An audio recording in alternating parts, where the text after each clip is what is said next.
दफन 21। माहिरा अकेले टेंट में बैठी कुछ नोट्स लिख रही है। अचानक उसे टेंट के बाहर किसी के कदमों की आहट सुनाई देती है। वह चौकन्नी हो जाती है। माहिरा अपने आप से बड़बड़ाते हुए, ये ध्रुव और उसके दोस्त, मुझे इन पर भरोसा नहीं है, पता नहीं ये लोग क्या करने वाले हैं। वह टॉर्च उठाकर टेंट से बाहर झांकती है। शाहिद और यश पास ही खड़े थे और धीरे धीरे उसकी तरफ बढ़ रहे थे। ध्रुव पीछे खड़ा असमंजस में नजर आ रहा था। शाहिद व्यंग्य भरे अंदाज में, तो मैडम अभी भी काम कर रही हैं, बड़ा नाम कमा रही हो माहिरा, लेकिन शायद भूल गई हो कि पुराने कांड को छेड़ने वालों का अंजाम क्या होता है। माहिरा के चेहरे पर डर और गुस्से का मिश्रण था, जबकि शाहिद और यश के चेहरे पर एक शातिर मुस्कान तैर रही थी। वही ध्रुव के चेहरे पर असमंजस और डर था। माहिरा को यह समझने में देर नहीं लगती कि अब उसकी जान को खतरा है। माहिरा शाहिद और यश को गुस्से से घूरते हुए कहने लगी, तुम लोग क्या कर रहे हो? मुझसे दूर रहो, अगर तुमने कुछ गलत किया तो मैं तुम्हें पुलिस के हवाले कर दूंगी।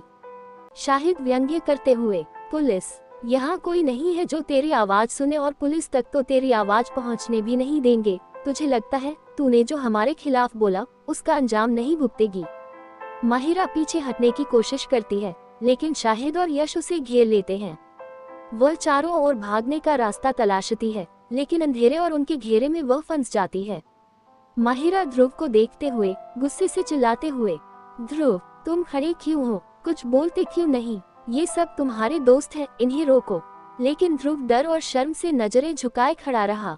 माहिरा मुझे माफ कर दो, मैं कुछ नहीं कर सकता। माहिरा गुस्से और निराशा से कहने लगी, तुम्हें शर्म आनी चाहिए ध्रुव, मैं तुम्हारी वजह से यहाँ फंसी हूँ और अब तुम मुझसे नजरें भी नहीं मिला सकते। इस पर शाहिद हंसते हुए कहने लगा, ध्रुव को छोड़ माहिरा, हमसे बात करो ना, अपने दिल की बात हमसे कहो, क्यों न हमारे सामने अपना दिल खोल कर रख देती हो, तब आएगा ना असली खेल का मजा। माहिरा उनसे बच के भागने की कोशिश करती है, लेकिन शाहिद और यश माहिरा को पकड़ लेते हैं। वह उनसे छूटने की कोशिश करती रही, लेकिन वे उसे जबरदस्ती घसीटते हैं। उस एकांत में उसकी चीखें गूंजती रही, लेकिन चारों तरफ फैले सन्नाटे में वे जल्दी ही दब गई। कुछ देर बाद माहिरा की आवाज खामोश हो जाती है। ये तो लगता है दहशत से ही मर गई। अच्छा है न, हमें ज्यादा कष्ट नहीं दिया। ध्रुव अभी भी उनसे दूर खड़ा ये सब देख रहा था, जबकि शाहिद और यश माहिरा के शरीर को लोहे के बड़े बॉक्स में डालते हैं। इस बॉक्स में तो कुंडी ही नहीं है यार, यश टोकता है। अबे पागल है क्या, ये मर गई है और मुर्दों को कुंडी की जरूरत नहीं होती। भाई तूने ठीक से चेक किया न, ये मर गई है ना? हाँ, ये नाक के पास उंगली रख, कहीं सांस नहीं आ रही। ध्रुव एक कोने में खड़ा ये सब देख रहा था। उसका चेहरा डर और अपराध बोध से भरा हुआ था। शाहिद बॉक्स को घसीटते हुए कहने लगा, चल इसे दफन कर देते हैं, यहाँ कोई इसे ढूंढ भी नहीं पाएगा। यश हंसते हुए कहने लगा, और अगर ढूंढ भी लिया तो क्या होगा? सबूत मिटाने का इंतजाम हमने पहले ही कर दिया है। वे बॉक्स को खुदाई स्थल के पास एक गड्ढे में डाल देते हैं और मिट्टी भरने लगते हैं। शाहिद मिट्टी फावड़े से भरते हुए कहता है, अब कोई सबूत नहीं बचेगा, जो जानना था वो इसके साथ ही दफन हो गया। यश अब आस पास देखते हुए, चलो अब यहाँ से चलते हैं। जैसे ही वे मिट्टी भरने का काम खत्म करने वाले होते हैं, जमीन अचानक से धंसने लगती है। गड्ढा गहरा और चौड़ा हो जाता है। बॉक्स तेजी से नीचे फिसलता चला जाता है, जैसे कोई अदृश्य शक्ति उसे खींच रही हो। शाहिद हैरानी और डर से चीख पड़ा, ये क्या हो रहा है? ये मिट्टी क्यों धंस रही है? यश डरते हुए पीछे हटते हुए, भाई ये जगह ठीक नहीं लग रही, ये बॉक्स खुद नीचे जा रहा है, हमें यहाँ से भागना चाहिए।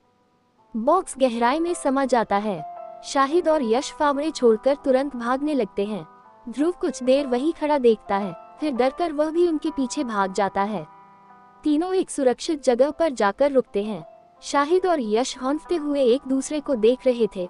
उनके चेहरे पर डर और बेचैनी साफ नजर आ रही थी। शाहिद गुस्से से कहने लगा, तुझे कहा था इसे जल्दी खत्म कर दो, लेकिन ये क्या हो गया? वह बॉक्स अपने आप नीचे कैसे गया? यश डर से कांपते हुए, ये जगह, यहाँ कुछ ठीक नहीं है, चल यहाँ से भाग चलते हैं। ध्रुव आंखें झुकाकर कहता है, तुम लोग जान लो, जो हुआ वो गलत था। शाहिद अब ध्रुव की ओर इशारा करते हुए बोला, ध्यान रखना ध्रुव, अगर तूने कुछ बोला तो अगला नंबर तेरा होगा। दोनों अब ध्रुव के टेंट में आ जाते हैं। खुदाई स्थल पर फिर से सन्नाटा छा जाता है। दूर कहीं गड्ढे में धंसा लोहे का बॉक्स हल्की हल्की आवाज करता है, जैसे वहाँ कोई अभी भी जीवित हो। दूसरी ओर अनिकेत और साहिल अभी भी गुफा के रहस्यों की पड़ताल कर रहे हैं। उन्हें पता नहीं कि काशी में क्या हो चुका है। साहिल पत्थर को देखते हुए, सर, ये पत्थर बहुत अजीब है। मुझे यकीन है ये किसी प्राचीन शक्ति का प्रतीक है, लेकिन इसे समझने के लिए और समय चाहिए होगा। अनिकेत गहरी सोच में, सिर्फ समय नहीं साहिल, हमें इसके इतिहास को भी समझना होगा। शायद काशी में मिले इंस्क्रिप्शन और यहाँ की चीजें एक दूसरे से जुड़ी है। मुझे यकीन है कि माहिरा और ध्रुव ने वहाँ कुछ सुराग ढूंढ निकाले होंगे। हमें उनसे बात करनी होगी। सर, मैं कब से कोशिश कर रहा पर नेटवर्क ही नहीं मिला। ठीक है, मैं अपने मोबाइल से देखता हूँ। अनिकेत साहिल को वहीं छोड़कर अपने टेंट में वापस आता है। वह फोन उठाकर माहिरा को कॉल करने की कोशिश करता है, लेकिन कॉल नहीं लगती। वह चिंतित हो जाता है। अनिकेत खुद से कहने लगा, माहिरा से संपर्क क्यों नहीं हो रहा? क्या वहाँ सब ठीक है? इसके बाद वह ध्रुव को कॉल करता है। दूसरी ओर ध्रुव कॉल उठाता है, लेकिन उसकी आवाज में डर झलकने लगता है। अनिकेत, ध्रुव, माहिरा कहाँ है? मैंने उसे कॉल किया, लेकिन उसका कोई जवाब नहीं आया। ध्रुव हिचकिचाते हुए, सर, माहिरा, वो अभी टेंट में नहीं है, शायद कहीं बाहर गई है।